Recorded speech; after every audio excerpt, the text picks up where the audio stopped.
Linda Arbuckle is wonderful. She's a breath of fresh air. Her studio is out in a lot of vegetation.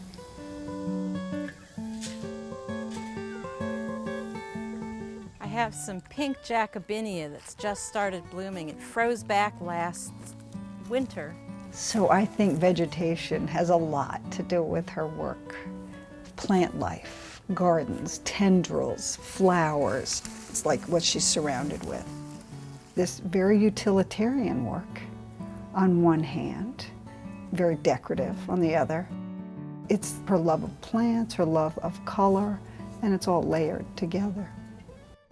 It's absolutely uplifting in terms of a joy to look at, and a joy to handle, and a joy to live with. How about this? What do you think? Is that any good? No, what do you It's really good. She lives in Florida, surrounds herself with birds and chickens and flowers and color, and that's what she loves, and it's in her work. Everywhere you look, it's in her work. So everything about her is colorful in her work. So she was, of course, drawn to Maiolica, which is the most colorful surface that you can get in ceramics, just about. Linda Arbuckle brings a sense of who she is into her work. She brings a breath of fresh color. She brings it through her palette, and she brings it through her practice. It's pulling this breath of fresh color from the environment around her and from the color that we see in Florida. And we need some flowers for the table tonight.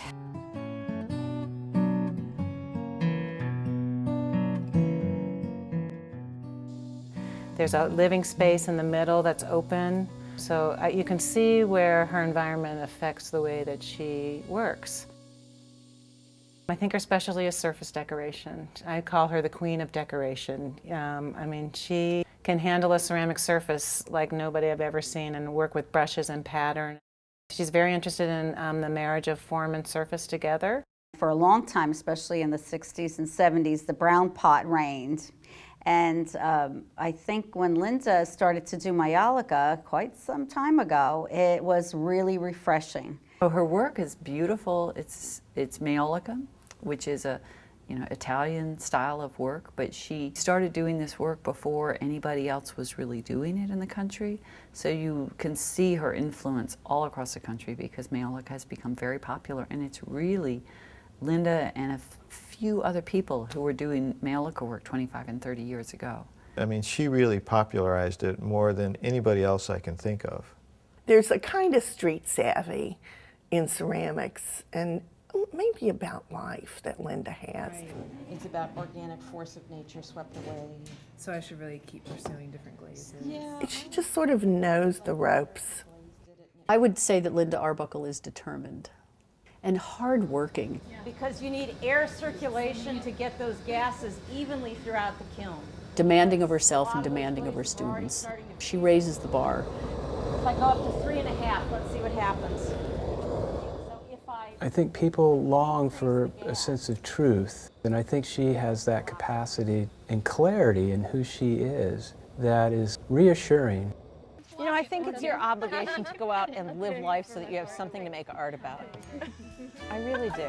There's a phrase that Socrates said that life's far too important to take too seriously, and she has an ability to laugh.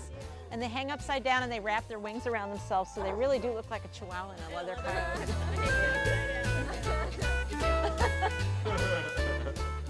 I should have been born in the South. I love the South. I really love the fact that the trees dwarf me, and it's an intimate landscape, and it's this plethora of life. And I love that sort of overkill, overabundance, way too much over the top that the flora and the fauna of Florida give you. I grew up in a blue-collar suburb of Cleveland. I grew up in Parma, Ohio. I was not very attached to the fact that everybody's house looked alike. I wanted my own. I wanted something separate, different, individual. And I think that's part of what's made me a a functionalist. I didn't want to make sculpture or do paintings. I wanted to make functional work that was special for daily life. I really didn't think right out of high school that I could pursue a career in art. I sort of thought you were born Picasso or you did something else.